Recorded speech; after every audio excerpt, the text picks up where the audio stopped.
Welcome back viewers, एक बार फिर morning spot में आप सबको खुशामदीद कहते हैं। आज मेंटल हेल्थ के हवाले से बात की जा रही है और मैं ब्रेक से पहले कहकर गया था किसी को अपने हिसार में करने का तरीक़ेकार क्या होता है। हिप्नोटिज्म जो एक टर्म यूज़ होती है, साइकोलॉजिस्ट हों या फिर माइंड साइंस काउंसलर्स हों, ये इस चीज़ का कितना इस्तेमाल करते हैं और इसका फ़ायदा क्या होता है। और अगर आप डिप्रेशन के अंदर हैं तो डिप्रेशन से निकलने के लिए कौन कौन से ऐसे तरीक़ेकार हैं जो हम समझते हैं कि होने चाहिए। हमारे साथ इस वक्त सना भी मौजूद है। सना, ये बताइएगा कि हिप्नोटिज्म जो है वो एक टर्म यूज़ होती है आप लोगों की फील्ड में, कितनी ज़रूरी है ये, और पेशेंट्स के ऊपर या फिर आपके जो क्लाइंट्स हैं उनके ऊपर कब कब इसका इस्तेमाल किया जा सकता है? देखिए, डिपेंड करता है पेशेंट टू पेशेंट, उसका जो प्रॉब्लम है उसकी इंटेंसिटी क्या है, उसकी नौइयत क्या है। उसकी नौइयत को देखते हुए हम ये डिसाइड करते हैं कि इस पेशेंट के साथ कौन सी थेरेप्यूटिक अप्रोच यूज़ होगी। ठीक है, हिप्नोटिज्म जो है उस आई फील कि ये बहुत ऐसे पेशेंट के साथ यूज़ हो सकती है जो कि बहुत ही आम कुछ बहुत ही लो इंटेंसिटी के प्रॉब्लम्स के साथ अगर वो आ रहे हैं तो उनके साथ में भी वो यूटिलाइज हो सकती है, या कोई ऐसा पेशेंट जो बहुत ही या ऐसा पर्सन जो बहुत ही ज़्यादा अपनी चीज़ों को सप्रेस करता हो। ठीक है, इन दो कैटेगरीज़ के साथ हम उसको यूटिलाइज़ कर सकते हैं। मगर आम तौर पर हम ये इस चीज़ के ऊपर बेस करता है हमारा डिसीजन कि कौन सा थेरेप्यूटिक अप्रोच यूज़ करना है, कि उस इंडिविजुअल के साथ किस नौइयत के मसाइल हैं और उन मसाइल की नौइयत क्या है उसके ऊपर डिपेंड करता है। ठीक है अनम, डिप्रेशन अभी ऑब्वियसली लास्ट सेगमेंट चल रहा है, मैं चाहूँगा ज़रा कंक्लूजन की तरफ भी आएँ। डिप्रेशन पे हमने बात की कि सिम्टम्स क्या हो सकते हैं, किस तरह से तन्हाई पसंद हो जाता है इंसान, किस किस मसले का शिकार हो जाते हैं, या मसला नहीं कहें, चैलेंज कहें, किस किस चैलेंज की तरफ चले जाते हैं।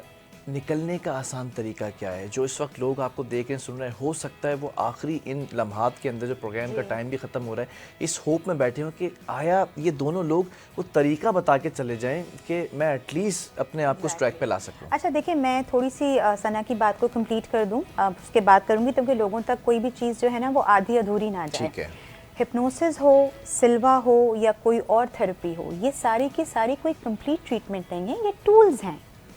कि भी किसी को देख के हम हर वक्त ही नहीं कहेंगे कि भाई तुम अल्लाह पे तवक्कुल करो। हो सकता है कि कोई आपके पास डिप्रेशन का ऐसा भी पेशेंट या क्लाइंट आए जो ट्रिगर हो जाता हो रिलीजियस बातों पर।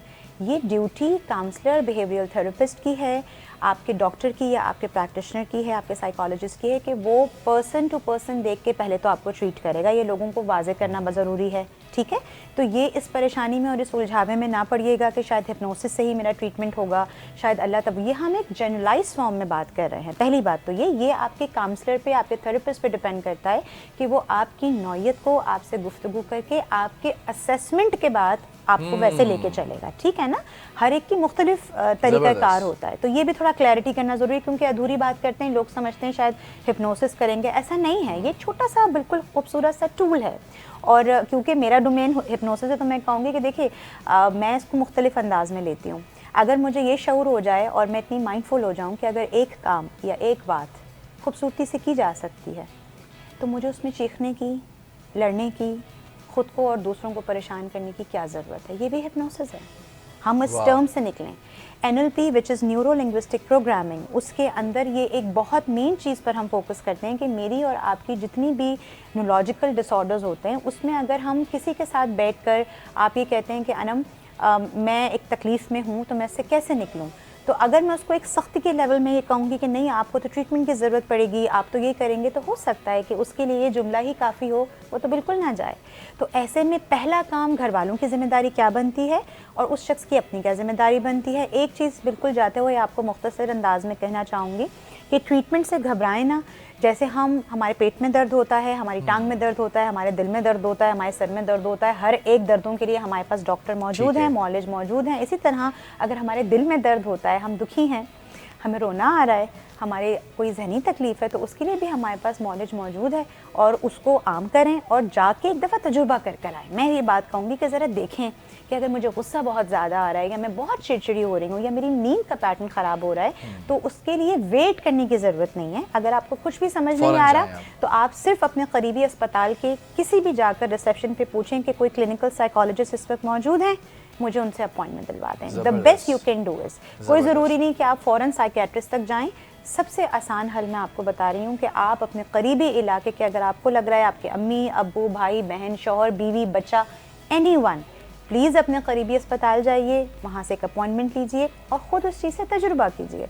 और मेरा नहीं ख्याल, हम बिलाल जिस तरह के हालात में रह रहे हैं, हम आउटिंग भी करते हैं, हम खानों में भी पैसे इन्वेस्ट करते हैं, हम ख़रीदारी में भी करते हैं, तो थोड़ा सा यार अपनी जहनी सेहत पे भी कर लें, क्या जा रहा है। मैं आपकी तरफ भी आऊँगा आखिरी कंक्लूडिंग रिमार्क्स पे, लेकिन एक सवाल मेरे जहन में आ गया, वक्त कम रह चुका, दामन वक्त में गुंजाइश कम है, क्या रो लेना चाहिए? दिल हल्का होता है चाहिए, बिल्कुल रो लेना चाहिए और रोना सबको चाहिए। और यहाँ मैं खासकर हमारे उन भाइयों से मुखातिब हूँ जिनको लगता है कि मर्द नहीं रो सकते, सबको रोना चाहिए। रोने से बहुत मन हल्का होता है, रोने से आपको महसूस होता है कि ठीक है मैंने ये भी, क्योंकि एक इमोशन है ना और इस इमोशन को निकलना है तो उसको दबाने की ज़रूरत नहीं है। अगर आपको रोना आ रहा है ज़रूर रो लें। और ये सारी पुरानी ज़माने की बातें हैं कि रो रहे हैं तो आप कमज़ोर दिल के, ऐसा कहीं नहीं लिखा।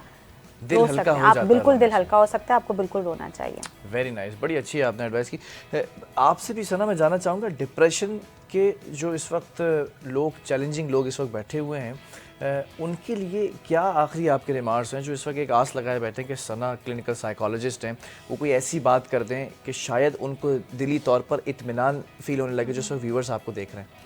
देखिए सबसे इम्पॉर्टेंट चीज़ तो ये है कि फिज़िकली एक्टिव होना बहुत ज़रूरी है। लाइक जैसे कि डिप्रेशन का जब लोग शिकार होते हैं तो उनके लिए बड़ा डिफ़िकल्ट होता है अपने बेड से उठना, अपने डेली छोटे छोटे फंक्शंस करना भी उनके लिए बहुत डिफ़िकल्ट होता है। और उनके दिमाग में ये सोच आती है कि मेरे अंदर एनर्जी नहीं है, ठीक है। तो थोड़ा सा एक ये चीज़ करना सीखें कि जब आपका दिल नहीं चाह रहा कोई काम करने को, तो you need to force yourself for that. थोड़ा सा अपने आप को पुश करना पड़ता है आपको, तो ये चीज़ करना शुरू करें। दूसरा ये कि हर एक चीज़ जो आपको डिप्रेशन की, सोचने का अंदाज़ अगेन यहाँ पे बहुत मैटर करता है कि आप अपने सोचने का अंदाज़ थोड़ा सा तब्दील करना शुरू करें। जैसे एक चीज़ को आप देख रहे हैं कि इसका मनफी पहलू तो ये है, मगर उसी एक्सपीरियंस में कोई पॉजिटिव कंपोनेंट एक्सप्लोर करना शुरू करें, कोई मस्बत बात तलाश करना शुरू करें पूरे दिन के अंदर अपने। फिर एक, जैसे मैंने पहले मेंशन किया कि फ़िज़िकल एक्टिविटी बहुत ज़रूरी है, तो डेली बेसिस पे अगर आप आधे घंटे की वॉक भी कर लेंगे तो ये अगर आप एक हफ़्ते तक भी करेंगे तो ये बहुत ज़्यादा आपको हेल्प करता है, क्योंकि ब्लड सर्कुलेशन को इम्प्रूव करता है, आपके ब्लड तक जो है ब्रेन तक ब्लड को मेक श्योर करता है कि वो पहुँचे, और वो आपकी फ़िज़िकल एक्टिविटी के साथ साथ आपकी इमोशनल जो डेवलपमेंट होती है या इमोशनल वेलबींग जो आपकी होती है उसको भी इम्प्रूव करने में आपकी काफ़ी हेल्प करता है। यस, और साथ साथ ये कि लोगों से इंटरैक्ट करना शुरू करें। लाइक डिप्रेशन में ये होता है कि आपका बिल्कुल दिल नहीं चाह रहा किसी से बात करने का, और जो लोग ये ऑब्जर्व कर रहे हैं, जैसे फैमिली मेम्बर्स ये देख रहे हैं कि इसका अब जो है वो एक तन्हाई का शिकार होना शुरू हो गया है, लोगों से बातचीत नहीं कर रहा, तो फैमिली भी जो है वो अपने रूटीन के अंदर मसरूफ़ होती है, वो इस चीज़ को नोटिस नहीं कर पाती।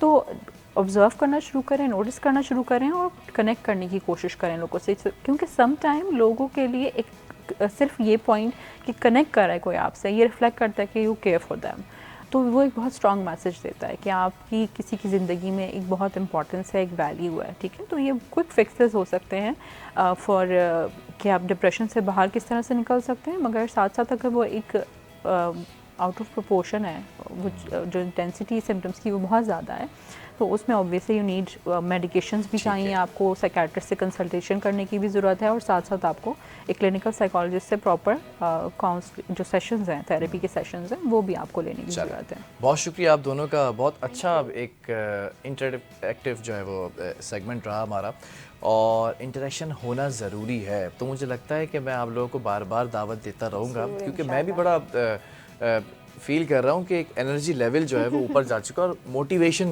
ज़्यादा आ चुकी है। सना, आपका भी बहुत शुक्रिया, अनम आपका भी बहुत शुक्रिया, और व्यूवर्स इस वक्त आखिरी कुछ चंद लम्हात रह चुके हैं प्रोग्राम ख़त्म होने के। डिप्रेशन अगर आप उसमें उसका शिकार हो चुके हैं तो सिम्टम्स आपको बखूबी मालूम हो चुके हैं, लेकिन जिस तरह से दोनों मेहमानों ने बताया, एक चीज़ जो मुझे समझ में आई कि आप अपने अंदर कोई ना कोई एक्सरसाइज ज़रूर उसको शामिल करके रखें, और दूसरा कि आप तन्हाई का जो शिकार हो रहे हैं ना, एटलीस्ट आप ख़ुद को कहीं ना कहीं इन्वॉल्व रखें, इंटरेक्शन ज़रूरी रखें। ये दो चीज़ें मुझे ज़्यादातर समझ में आई कि इनका आपने साथ नहीं छोड़ना है। और मेरी दुआ यही कि हर शख्स जिस कदर परेशानियों के अंदर है, जिस कदर इस वक्त हालात हैं मुल्क के और इकॉनमी जिस तरह नीचे जा रही है, हर शख्स ही कहीं ना कहीं चैलेंजेस का शिकार है, तो इन चीज़ों को अगर आप अपनी लाइफस्टाइल बना लें या लाइफ का हिस्सा बना लें तो शायद कहीं ना कहीं कुछ बेहतरी हो सकती है अपने लिए भी और अपने प्यारों के लिए भी। इसी के साथ प्रोग्राम का वक्त ख़त्म। अपने मेज़बान बिलाल खान को दीजिए इजाज़त। अल्लाह हाफ़िज़।